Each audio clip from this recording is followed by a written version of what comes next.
Hier nog een mooi beeld op de wegen in Zeeuws-Vlaanderen. Dus hier, de weg die komt van Terneuzen, laten we zeggen via Zaamslag, dan de richting van Vogelwaarde en dan hier rechtdoor. En dan hier aan de rechterkant sluit dus af voor Hulst, Antwerpen. Aan de rechterkant hier. Je ziet een prachtig landschap. Ideaal om te doen met de fiets. Ik zeg, je kan die gerust woon-werkverkeer 50 kilometer doen per dag.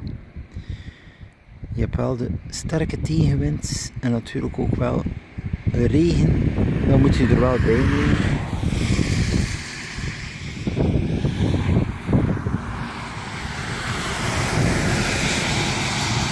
Dus er is geen betere plaats voor wie die wil trainen met zijn fiets van hier in Zeeuws-Vlaanderen te komen.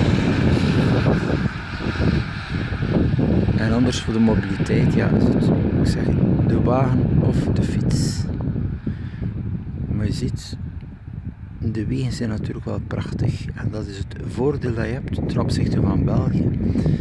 Ga je niet dergelijke fietspaden en fietsroutes vinden.